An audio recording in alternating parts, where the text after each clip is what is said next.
عمران خان کے خلاف طاقت کے استعمال کی تجاویز دی جا رہی ہیں۔ اگر کوئی سمجھتا ہے کہ طاقت کے ذریعے عوامی رد عمل کو دبایا جا سکتا ہے تو اس کی غلط فہمی ہے۔ تحریک انصاف کے رہنما اسد عمر کا مخالفین کو دو ٹوک پیغام۔ اسلام آباد میں دوران پریس کانفرنس بولے، پاکستان کے عوام کا فیصلہ سب کو نظر آ رہا ہے۔ عمران خان کسی سیاسی مقصد کے لیے جدوجہد نہیں کر رہے۔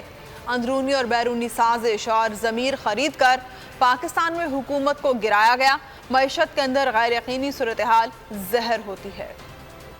دی جا رہی ہے نہیں جی، ہم جو ہیں وہ بڑی زبردست ہم طاقت استعمال کریں گے اور دیکھتے ہیں کیسے عمران خان نکلتا ہے اور دیکھتے ہیں کہ کون باہر آتا ہے۔ اگر کوئی یہ سمجھتا ہے کہ وہ زبردستی سے اسلحے کے استعمال سے قوم کے اس فیصلے کو دبا سکتا ہے تو یہ اس کی بہت بڑی غلط فہمی ہے۔ یہ باتیں جو ہیں بند کمروں کے اندر بڑی اچھی لگتی ہیں، طاقت کے استعمال کی دھمکیاں جو ہیں، یہ فیصلہ جو ہے پاکستان کے عوام کا وہ آپ کو سارے پاکستان میں نظر آ رہا ہے۔ خدا نخواستہ عمران خان کے اوپر کچھ ہوتا ہے، کوئی ان کو حراست میں لینے کی کوشش کی جاتی ہے یا کوئی ان کی جان کو نقصان پہنچانے کی کوشش کی جاتی ہے، تو پھر کوئی پاکستان میں شخص نہیں ہے بشمول تحریک انصاف کی لیڈر کی کہ حالات کو اس کے بعد قابو میں رکھ سکے۔ بہتری کا راستہ یہ ہے الیکشن کال کریں، سبسکرائب کریں اور بیل دبائیں تاکہ کوئی خبر رہ نہ جائے۔